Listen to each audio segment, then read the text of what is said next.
welcome to game number one. Hey, yeah, game number one of this quarterfinals for the Eizo Cup March. It's going to be 4FC on the Dire side taking on Tidehunter on the Radiant side, and these two teams are in a single elimination best out of 3 bracket to make it to the finals, which are going to be played tomorrow. Semi-finals will be played tomorrow as well, so this is the last matchup for these two teams. We'll be seeing them fighting against each other in the best out of 3, as I said, where we're going to see the Badrider as the first pickup with the Wisp, Nature's Prophet, and the Nyx and Kodo getting banned out, and therefore Badrider going to be the one that gets picked up by NTH. 4FC, we've got all the plans in the world, all the time in the world to think about their pickup right now. We're going to see maybe a Magnus coming out of them. By the way, if you want to find out more about the brackets and how these two teams got here, you can check it out on Eizo-Cup.com, where you can find all the information on the Eizo Cup and 10 seconds remaining. Also the casters, etc. So 5 seconds remaining. That's that. And what else? Like I said, games tomorrow. Yeah, I think I got everything. So I kind of like I don't normally cast the Eizo Cup, but here I am anyways, and I will be quickly saying that I'm casting a game instead of something else.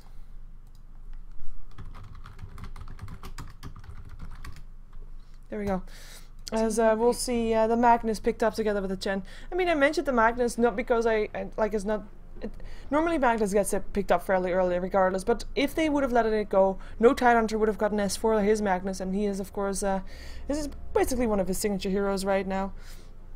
So they wouldn't want to let that go through. They pick up the Leshrac though. Like Lone Druid, okay, I get that. Admiral Bullock gonna have his plaything, but Leshrac picked up that early is quite nice to see. Gonna be getting a bit of extra pushing power on the side of no Tidehunter, and of course also a nice split earth to follow up on anything that Badrider or Lone Druid do with lassos or entangles. And the Chen of course already up on 4FC, so they're already gonna be having some pushing power of their own. And they're gonna be deciding if they're gonna be picking up their carry right now, or if they wanna be picking up something else. I mean, let's solo mid, depending on what Magnus is gonna do, kinda, because Magnus can of course go into that solo mid role. He can also go into the off lane. 5 seconds remaining. It depends on what they want to be doing here. At least we can know that 4FC is not going to be going for an aggressive trailing, because they do pick up the Chen. They can go for a push very early on if they decide to do that. If they decide to just go on the top lane and do that and push down the long lane of no Tide, where maybe no Tidehunter's not even going to hang around. They pick up a support. It's going to be their Rubik pick up, able to steal the Leshrac Split Earth. It's probably the most important thing that you can steal right now on the side of no Tide. Well, I guess Lasso is pretty big, but the Split Earth is working better than Leshrac's own Split Earth, purely because he missed that cast point, of course. Gonna be seeing what 4FC is, or no Tide first, is gonna be banning out. I mean, if you look at 4FC's lineup, you know that they have a support. They missed that carry still, and that's something that no Tide can be trying to ban out.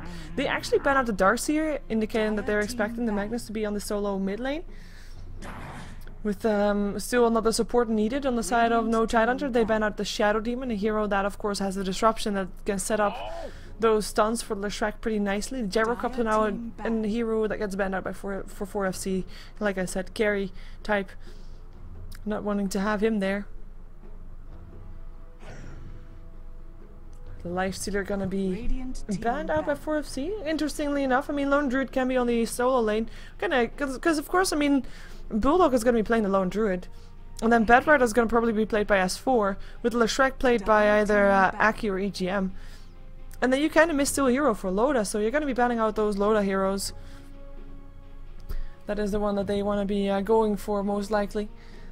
And they have got the Lieutenant to ban out the Bounty Hunter, so still in the expectations that Magnus is going to be going onto the solo lane. Now I have to point out that both of these teams are Swedish, and both of these teams are friends. So I actually expect that these teams have played against each other quite often, even though we know that 4FC, like they are 4FC, they are 4 friends, plus Grilly is basically 5 friends, I think I can call them. But they are a team that doesn't really scrim that often, and are still able to play on a very high level, but that also means that maybe they're not scrimming against no Tide, but they at least know each other fairly well. So they know what they can expect from their opponents. As we're gonna see 4FC thinking about their last ban. What do they not want Loda to play? or which setup stun that they want to be banning out. It's going to be the Juggernaut that gets banned out, and the Ogre Magi. No hesitation from no Tidehunter. They want to play that, and I kind of like it. No, you've got the Leshrac that of course has a stun that you can steal on the Rubik. That's great, and you know, Split Earth really stronger on the Rubik. But if you have the Ogre Magi stun, it's actually less powerful on the Rubik because you don't have the multicast. So it's quite nice to have an Ogre Magi with a solid stun that can be a solid stun depending on what's going to happen. 10 seconds with the Leshrac, of course, able to follow up with the Split Earth. It's not entirely guaranteed. Like the Ogre Magi stun is not long enough for the cast point of the Leshrac, but at least it's a bit of a more setup stun than no setup stun at all, right? And of course the Juggernaut ban is a hero that we've seen paired up together with the Lone Druid quite often lately, and it's been flown over from LGD International, from what I've been told. And we've seen it really a lot, and it basically allows for a team to start pushing fairly early with the ward. You don't really need that much items up on the Juggernaut. You need the Lone Druid to have something that's nice, but you can have already a super strong push very early on, applying a lot of pressure with that as well. Anyways, it's 4FC's turn to pick a hero, and they pick up the Luna, and with that they secure more pushing power for themselves, because with the Lunar Blessing, also with the Chen creeps, they can really push down something very fast. Especially, imagine Rubik stealing an Edict there, would be very nice for 4FC to lay down the pressure up on no Tidehunter. With, I guess, like turtle potential, counter push from no Tide. I mean, you have the lightning there from Leshrac. You've got the ignite there from the Ogre Magi, but that's about it. A Bat Rider can lay down some flames if he's there in time. He can, you know, fly over the spot where people are going to walk later on, but he puts himself a bit at risk if he comes out too far. 5 seconds remaining. So 4FC already securing themselves a lot of pushing power. Let's see no Tidehunter's last pickup. Ancient Apparition. And this is interesting because what is Loda gonna play is the question. And how are they gonna lane it? Are we gonna see a Leshrac on the mid lane? Are we gonna see a Leshrac farming? Loda Leshrac could be possible. But I kinda like it. It's a bit gimmicky though, I think. And we're gonna wonder if it's gonna be working out. Though, I mean, they've got themselves a secure Lone Druid there. I mean, we all know what Bulldog can do with that thing. So, in a way, it's not that risky. 10 seconds remaining. But it's still something that is very unorthodox. Let's just put it that way. Remaining. And once again, yeah, this is the Eizo Cup 1. I don't have any overlays for that because I don't normally cast it. Sorry for that, but at least you know what's going on right now. It's game number 1 of a best out of 3 for the single elimination bracket for the Eizo Cup March, which you can find more information about on eizo-cup.com. And you can check everything out there, as we are going to be able to jump ourselves into the game. Where we are going to be seeing a Queen of Pain picked up by 4FC, so that's going to be Nose playing that, even though I haven't seen Nose in the game just yet. I didn't think I saw the name there. Nose of signature hero for Nose is the Queen of Pain. But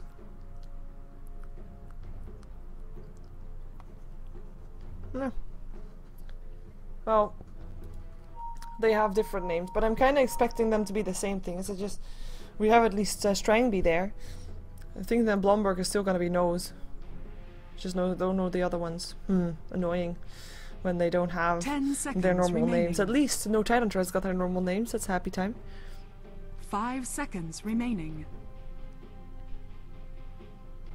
There we go. Let's see who's going to be playing what. We're going to be having the... Hello? Hello? I want to be able to click you. Prepare for battle. Wait a second. Well, I can select him, but I can't click them. Anyways, we're going to be having the Luna being played by Carl Philip Strangby, or just Strangby then. And we're going to be seeing the Chen being played by Yep, that's one. And we're going to be seeing Tobbe playing the Rubik on the top lane as well, with Nose playing the Queen of Pain. I'm just going to assume this is Nose for now. We're going to be having Krilly playing the Magnus on the off lane here, and they've got a nice defense courier to help them out in their quest to take down no Tidehunter to secure a place in the semi-finals for the Eizo Cup March. We're going to be having no Tidehunter, having S4 playing the Bat Rider, going to be going towards the middle lane. It will be indeed Lone Druid played by Admiral Bulldog. Raise your hand if you're surprised. We're going to be having Aki playing the Ogre Magi with indeed Loda on the Leshrac, and therefore having EGM on the Ancient Apparition with some nice eyeball wards. And everybody of for FC, knowing what they can expect from no Tidehunter, backing themselves off into the north side of their lane to be able to not get caught out of position, as we see Aki just placing some wards and making sure that they're going to be able to have a bit of a counter ward for the Chen there, so that he has some issues with that. The battle begins. But we'll see if he's going to be finding that out in time. Going to be having a aggressive trialing coming off here from no Tidehunter with Loda, no Tidehunter, EGM, and Aki, and it's interesting to see that, because I mean there's an Ogre Match and an Age Deprivation and another Shrek. It's a trial that I think in this combination I haven't seen ever before. I mean, you've got a startup stun with a Fire Blast, and it's like I said, I mean it's only 1.5 seconds, and it's only going to be longer with multicast, and the cast point from the Shrek is longer than 1.5 seconds, so it's going to be tough for him to, well, it's longer than 1.5 seconds. It's like you have to cast it at exactly the right time, basically, exactly the same time. If you have a countdown kind of thingy and you do it at the same time, it will hit. But you can't really see the stun and then go for it. At the same time, you do have the chilling touch actually from EGM. I mean, I was gonna say the cold feet to help out, maybe with the slow and the vortex, but he actually picked up the chilling touch, so that's a very aggressive spell that you can throw out at your teammates, and it basically means that they hit like harder, and you can count it as if there's an extra hero on the lane. Basically that, and that's going to be making a big difference. But for now, we're just going to see, and Lola is going to be getting his last hits while the supports rotate, going to try to find the Chen, and they are able to find him. He's got himself only a Harpy Stormcaller. It's kind of sad. He's going to actually deny that before Aki gets hold of him, and the supports are going to be taking down the creeps that Aki was, sorry, the Chen was going to go for, of course. In the meantime, on the mid lane, we're going to have Queen of Pain sitting on a 3-4-0 with S4 already on 7-4-4, so lane in favor of the Bat Rider, even though in theory it should be fairly even. But look at this, already 5 seconds of Sticky Napalm. It's very, very painful and very slowing as well with the turn rate of Queen of Pain. Like, her escape is of course a blink, so in theory she should be able to get away. But the thing about a blink is, when you blink, you actually you turn around and then blink. So if you've got those sticky napalm stacks on there, you can't really blink straight away, and it's really kind of annoying, of course, for the Queen of Pain. But so far so good. I mean, as long as she stays alive, it's okay. Even though I kind of think she also needs a bit of extra farm, but we'll see if she gets the chance to do that, as we have got the counter ward instantly being done. The stack is already done here, and the pool will be done as well. Even though maybe it's gonna get no, it's still gonna happen. Still gonna happen. I was gonna say maybe it's gonna get cancelled here, but nope. Bit too late on that one, and that's gonna be maybe them trying to go for something here, maybe trying to take down the creep wave by themselves. But in the meantime, Loda, he doesn't have any level up yet in Edict. With the Edict, he might have been able to do a lot of damage to that tower and able to get the pressure on, but going towards the creep wave instead, gonna try to take down those experience from the jungle creeps, as we're gonna see the Luna hiding inside her own jungle.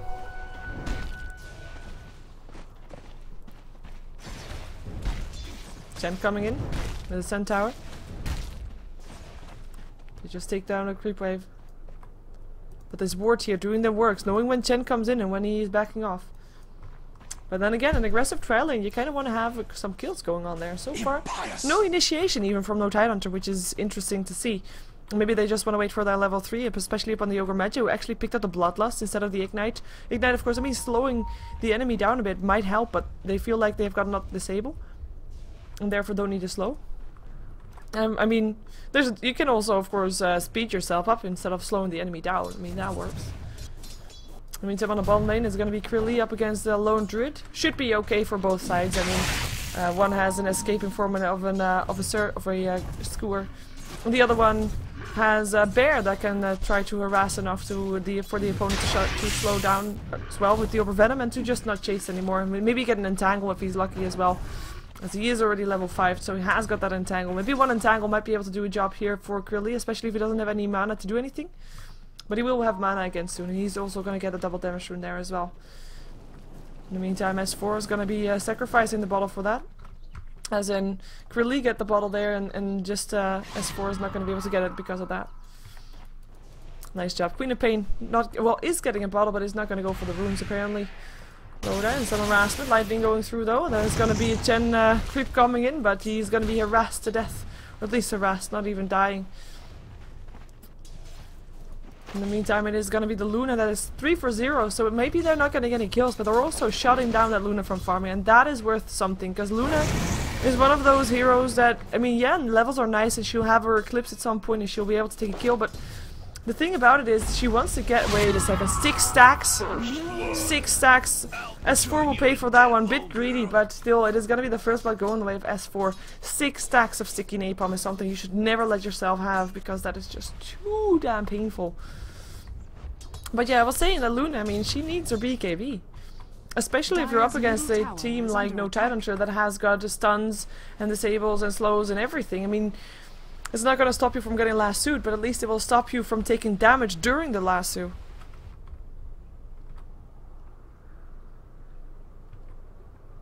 And apparently Beastmaster has a new voice. Doesn't he sound manly already the way it is? I think it does. Split Earth, it's gonna hit. Lightning going through. A lot of harassment. Telekinesis comes in though from the side. Aki can't do anything, already used his stun now. Loda, he's gonna get picked off here. EGM and Aki, they focused on the creeps. Chen creeps got them a load of those harassment spells, and Loda no longer on the priority list as S4 gonna come in, gonna be landing some sticky napalms. Has got his level 6, has got his lasso. Wanna go for the Chen. And there is gonna be the lasso. Dragon back, no, telekinesis there first, and that's gonna be still Chen going down. At least something they get in return for that, but having Loda going down for that, that's quite something that you shouldn't have happen, as we're gonna have a deny on the last Chen creep that was there. Dire's bottom tower. But Loda coming back 35 for 9. I mean, he's on top of the last hits and the knives, and if you look at the last hits and the knives in general, every single lane of no Tidehunter outshining the lanes of 4FC in terms of last hits. We're gonna have Krilly probably having to be going back to base. He does have his level 6, so if he goes back, he might be able to get something done with his RP, but and he doesn't actually need to know about a bear. The bear is actually going back to base to heal up, so no bear yet for Entangling Claws for Bulldog right now, as we have finally level an Edict. Fortification goes off as here comes Luna going for a losing beam upon Loda, but not doing that much, just harassing him away. He's picked himself up some boots, picked himself up a bracer and a ring of Bacillus, so so far so good. 3 for 2 in favor of no Tidehunter, but still, I mean, the difference is showing mostly last hits. I mean, if you look at the net worth, the difference is there as well, as even though Queen of Pain's still getting himself a bit of extra net worth there, or had gotten himself some net worth extra, but already being evened out again. So 3 or 4 FC still topping the list. And of course Lone Druid on the safe lane is gonna be having a happy time farming. Is gonna be probably going for a Armored on the Bear again, as we are used to from Bulldog by now. Depending on how he thinks the game is gonna go. Really still very game dependent. In the meantime, the aggressive trial line backs off. Smoke is going up on Aki and EGM. I mean, we haven't really seen the combination really work out all too well. And therefore they think it's time to change their plan and go towards the middle lane, where Queen of Pain is non-suspecting and gonna be probably taking a stun up the face. Lasso is gonna try to help out. Here comes Aki with the stun. The blink is gonna be there though, but it's not gonna be in time. It is still gonna be the cold feet that procs and the kill that happens. S4 picking himself up this 3rd kill on the game for him. And that's gonna be S4 pulling up ahead, almost getting his blink dagger ready and already getting 2 kills with his lasso, as we also have a smoke up for 4FC though, with a warlock or a troll with a troll summoner. Illusion Rune not gonna get picked up. You might be revealing yourself with that, and S4 is gonna be the one that they find. There's a net, telekinesis as well, test of faith. He can fly himself away soon again, and Flame Break actually helps him out. Now he's gonna be able to fly himself away. No more harassment coming in from those 2 supports. Queen of Pain blinking him, but not gonna be reaching the high ground. The screen not reaching S4. In the meantime, on the bottom lane, it is Grilly, who finally has himself some more mana. Might be trying to go for something here. Hello, Creep Wave. Where does that Creep Wave come from? Awkward. But it's gonna be pushing the tower perhaps a bit. At least pushing the lane a bit. Blink dagger up by S4. From the sidelines. Here comes Aki Krilly though. Smelling trouble. Nope, not smelling enough trouble. Courier bringing him his bottle. Now he's gonna be a bit more ballsy here. AGM gonna be coming in as well. From the sides. Here comes Aki first. Skewer is still hitting during the... Stun is still hitting during the skewer. Awkward. But the skewer being there means that no Tidehunter can't go in on that. Like, they needed to have a couple of stuns and then disables and then maybe getting a lucky with the entangle, and then you can get him. But no can do. S4 with the blink dagger though. He's got himself lasso of cooldown. Loda's going to be taking over the mid lane while he can get some farm. Up against the fake Queen of Pain, the real Queen of Pain hanging back. Real Queen of Pain already dying twice, not really getting anything done for her gold. We still see the Magnus highest up on the net worth for 4FC, and the Magnus is building towards the blink dagger, just needs about 1k gold, and I say just. But with the lane that he has, that actually will take quite a while, I would expect. With the top lane being abandoned though by no Tidehunter, this is gonna be La Luna able to get some farm. Level 6 right now, finally getting herself some last hits, finally getting herself some farm, and she's still only 3rd in the list for her own team, and even you know, 6th on the list there. Really wanting to go for a support there, but couldn't find EGM, misses there, and that's gonna be a chocolate going through. Ooh, and the lone druid coming in. Coming from the side, here comes S4, has a blink, doesn't even need to use it, gonna go for the lasso. Or is he not? Yes he is. Hello, back with you, need entangles. Is there gonna be an R-peak, really? No, they shouldn't waste it, He goes down, S4 gets himself the 4th kill in the game. So far doing really well, no Tidehunter just pulling up ahead, 3k gold in their favor with the experience graph going towards the 3k as well. And Aki hanging around with an invis rune, waiting for the Queen of Pain to make a bad move. There we go, there's a stun. There's going to be Queen of Pain being able to blink herself away. Those splitters not going to be in time. And the Age Separation ulti also not going to be in time. By the way, that is of course the AA support for no Tidehunter being level 6, while the support on the Ogre Magi is still level 5, so no multicast just yet.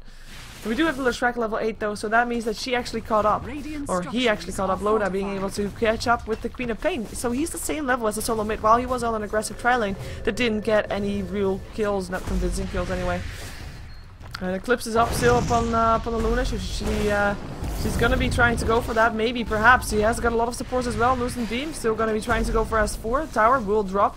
Let's see if there's gonna be a deny. Yes, there he is. S4 getting it done, and it is a 4FC that backs off, disappointed, but still with the tower going down. In the meantime, it is still an RP being casted on the bottom lane. Not even a Sonic Wave needed, but it's still Bulldog that goes down, so still good kill for 4FC, something that they definitely needed in this game. So we have Loda taking down the tier 1 and middle, Edict helping out, fortification again, but at least forcing out the fortification is definitely not bad. Level 4 still up on the Rubik. Oh, that's gonna be trouble for him. There's a blink dagger and a lasso up on S4. There we go, blink forward, 6 of second April as well, up on the high ground with him. No hope for Toby, he is gonna be dead. Doesn't even need to look back. Just locks him up there and gets the kill, dominating S4 right now. Tier 1 tower going down. It's a skewer. Skewer. Skewer. Skewer. Skewer. Skewer. Skewer. It's the same thing. Skewer. Skewer. Skewer. I don't know. You know what I mean. So the most important, right? As 4, wanting to go for his first staff, his EGM. It's gonna be going for an urn by the looks of it, following the recommended items, and there's still no level 6 up on this Ogre Magi. But gonna try to get it now. He smokes up. Let's see if he can find a Luna. I don't think so though, he's already back off. Age Separation ulti is still gonna fly in. They still know that he's around there somewhere. A ulti will be missing now. And that's gonna be the Dire noticing that happened there. Because they have got that ward there. They didn't notice the ward going down for the Radiant team though, because they didn't see, of course, the Ogre there. And in the meantime, Queen of Pain, she picked up her Sonic Wave. She has gone for 1 kill, of course, on that Magnus earlier already, but she didn't use her Sonic Wave for that. Normally when you see Queen of Pains picking up their Sonic Waves, like be that level 8, be that level 6, depending on how the game goes and who the matchup is up against and how the game goes, mostly, I guess. They normally want to go for kills, but she hasn't chosen it yet, so I'm kind of surprised about that. Even though the killing potential for FC might not be that big, I guess, at this moment. They're too far behind for that, and they don't want to be caught out of position. And the thing about their lineup is, like, they can push very hard if their Luna is getting their farm, but Luna's got delayed her farm by quite a lot by that aggressive tri lane, even though, like, the aggression itself was a bit lacking. Nice. But it is still gonna be Luna as, you know, she has to catch up. So 4FC is delayed in their game plan, and we notice that they are not doing anything, even though they have an RP, even though they have a Sonic Wave. They are keeping it cool, they're keeping it low profile, and they're not really grouping up as 5, even though we do have 2 heroes in the Radiant jungle cleaning out that one, and we do have the RP up on Krilly, who's still going for a Blink Dagger. We still don't have the aggression that you would expect 4FC to have with their lineup, even though we know them as a fairly aggressive team as well.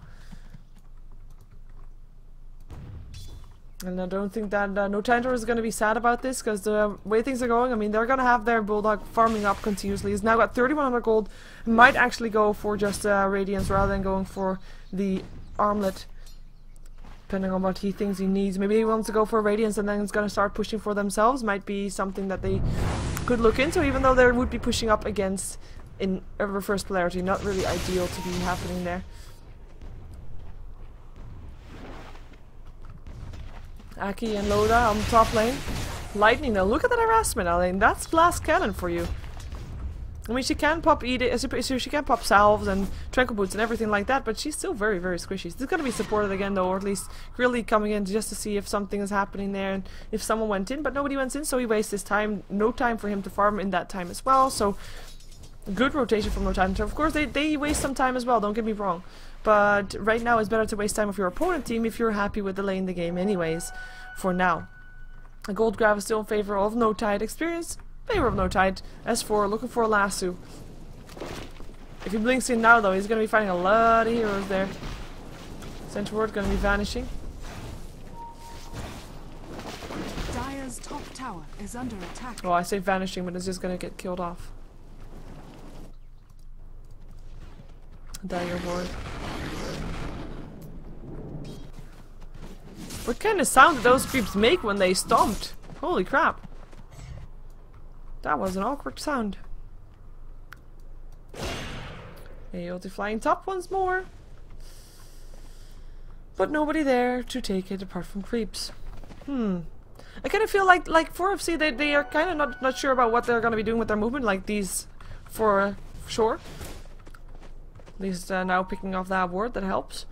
But they're putting a lot of pressure up on that Luna, because now Luna basically has to carry by herself. We still don't have any brilliant RPs going yet, even though we might see one soon, as we do have Krilly with an Invis rune, so could get a free RP. They're going to be fighting some other people though, and it's going to be the Queen of Pain that's taking a lot of damage already. Will go down before she can blink out, and that is the smoke of 4FC being put to waste.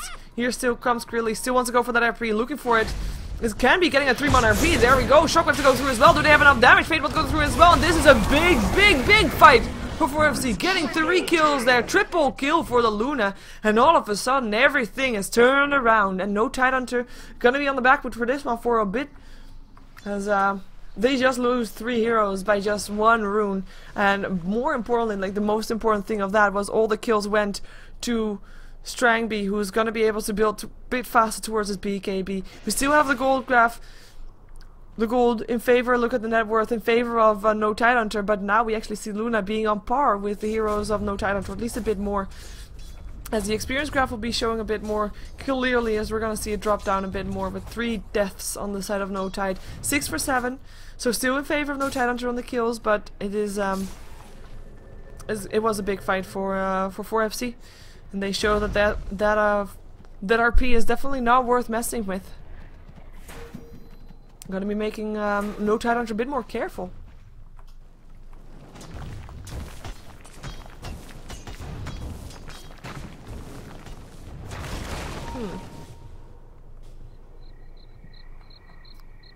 Am I biased? Am I reading something about bias? I don't think I'm biased. I like 4FC. They normally have this aggressive playstyle, like I'm like with the name change of 4FC, I'm kind of curious if this is actually Nose, because Nose is a player that is on this Queen of Pain, like his signature hero, and he normally is very aggressive, but this feels like 4FC is just in a tight spot right now. I can't tell you though, this is the best out of 3. So everything can still happen. And I mean, No Tidehunter, they've got themselves an Ogre Magi and an Ancient Preparation. Now, if this game does go late, and you look at the supports of 4FC are going to be way in favor of this one. Now, be that a group heal from the Chen, or of course a spell steal from the Rubik, up against the multicast, you know, based on luck.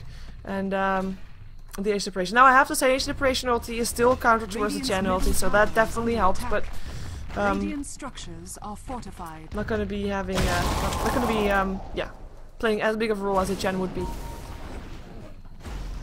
All in all, let's see if Krilly wants to do something. He has got a blink dagger, so he might want to go in.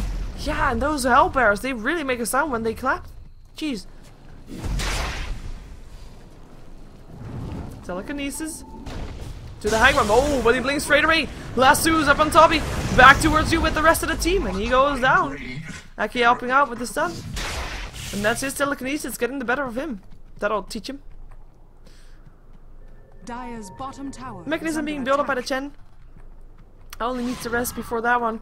It is not in the courier, it's actually the Minthra Hammer of Strangby, who has almost got his BKB, and maybe when he has that, then they will try to go for something more. In the meantime, by the way, Lone Druid, Bulldog, we haven't really seen anything of him over the last couple of minutes because he's just been farming bottom, and this is something that at some point 4FC is going to have to deal with. He does have himself the Radiance now, so he might be a bit more involved in fights. Radiant's middle tower But we'll find out about that, as we do see a smoke up for no Tidehunter going towards the top lane, placing a ward there already.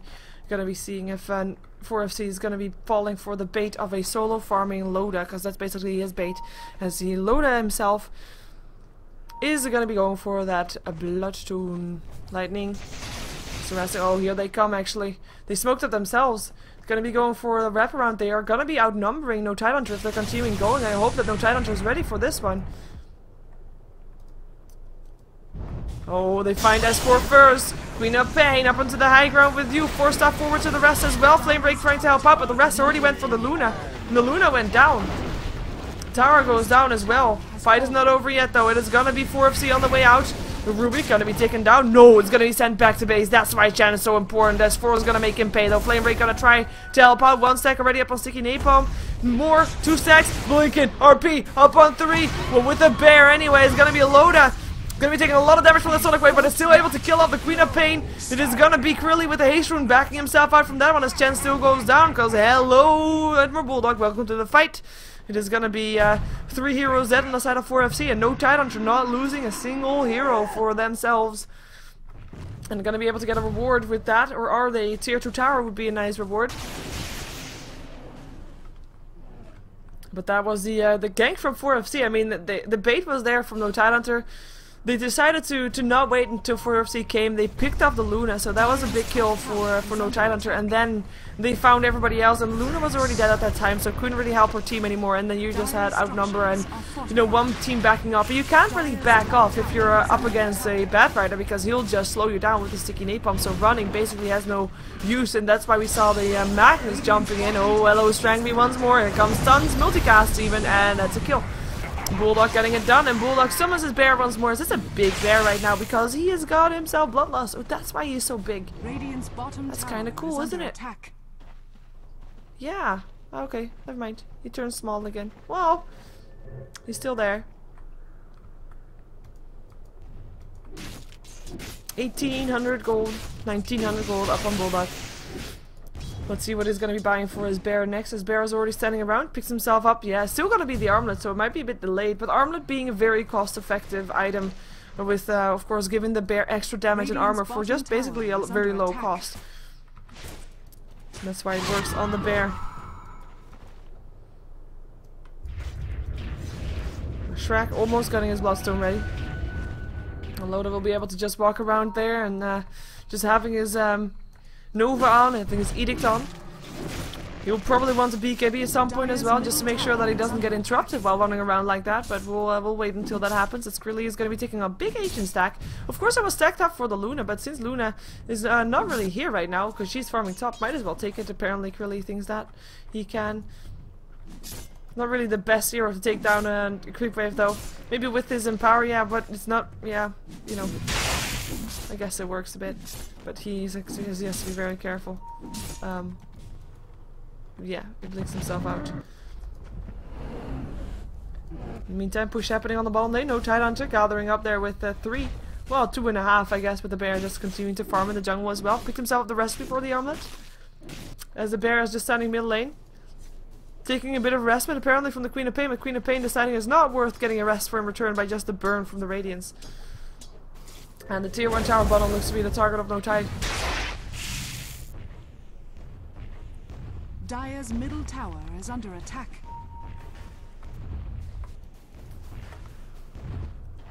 They should be able to take this down. They've got an edict. They don't even need it actually. Oh, S4. Looking for an opening. We can see the minimap though. There's nobody around here. Everybody backed up. They're just giving away that tower.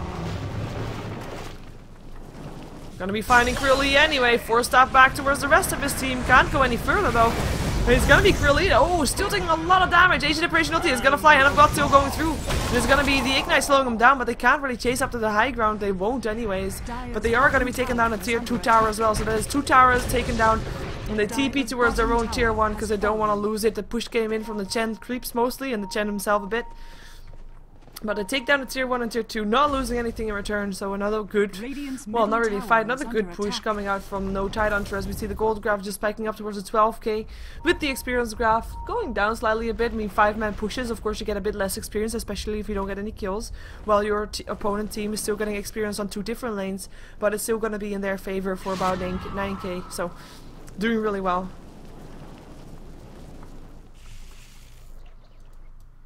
But there's a bear constantly sitting at the side shop, now having his armlet as well.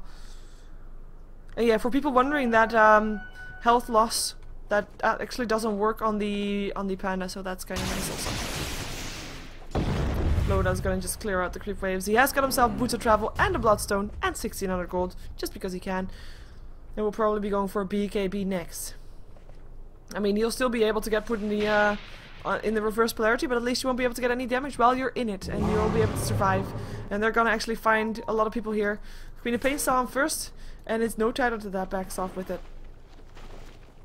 Knowing that they were scouted out, and knowing that their opponents knew that the rest of the team was actually mid, yeah, they were scouted out pretty heavily. And there's gonna be Leshrac TPing to the bear, because he can. That's something that you can just do. Nice. Aghanims. Instead of a BKB for an Aghanims for the Queen of Pain. Bit late though. RP gonna hit up on 2 scores. Where's the rest of his team? Sonic Wave as well. There's gonna be Ogre Magi as well. Low down as a track going down. The famous duo and Blinkin is gonna be Strang B in a lot of trouble. We'll get lassoed after the entangle ends. We'll get sent home just in time. Chen able to get their job done. Is gonna be getting a revenge kill up on the Rubik though. He can't get himself away. And they want more actually. They want to go for more flame break up on Krilly, who's gonna get slowed down. Gonna be getting the cold feet up on him, but won't proc. And Leshrac, he can already TP himself back here if he wants to. Bear just getting some damage onto the tower. Leshrac actually going towards the bottom lane first.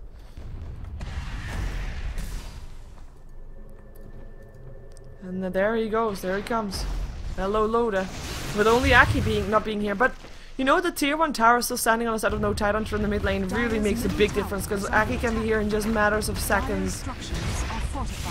And he will be back in time again to give that bear some bloodlust. There we go, bear with bloodlust. Yeah, ooh, score! Wow. That was funny, but yeah, that was kind of funny. Radiant's bottom tower is under attack. Link forward, skewer forward. Link in lasso, that's the way you do it. It's gonna be Krilly, get locked inside there. Gonna go down before it can make any extra move. Tower is gonna be the next priority for no Tidehunter. Doesn't look like doesn't look like First he can do anything against it though. And not for now anyway. They don't have the Eclipse, they do have the BKB up on the Luna. They don't have the Sonic Wave, even though they do have the Aghanims. It's not yet up because she got the Aghanims after she used her Sonic Wave, but it's still gonna be no Tidehunter showing mercy and backing off. I'm not gonna be trying to force out a siege there, rather wanting to try to go for a farm and of course push back their own lanes before they're gonna continue on in the mid lane, as Bulldog actually got 2800 gold. Where is his bear? What's he gonna buy? He is gonna be buying the Hyperstone, so that is gonna be the one that he's gonna be going for. And it's probably gonna be an Assault Cuirass that is almost ready with that one. Well, almost. Needs a bit more.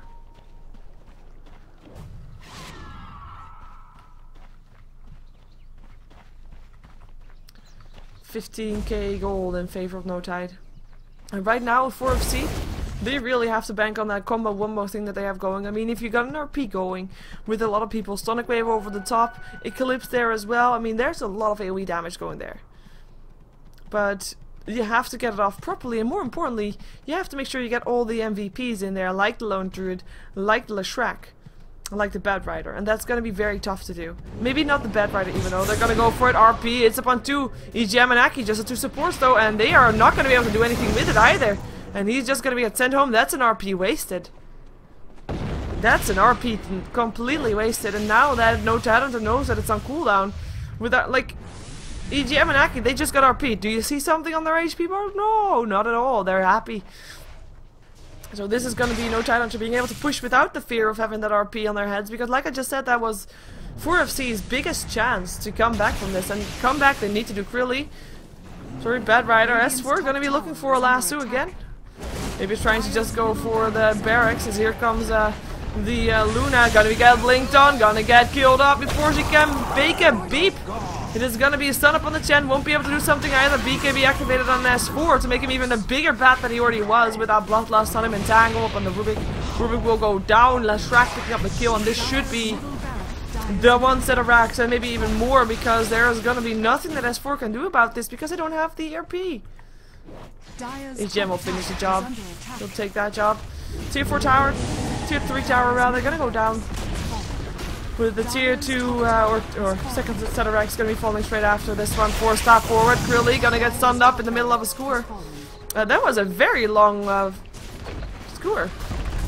Yeah, oh well.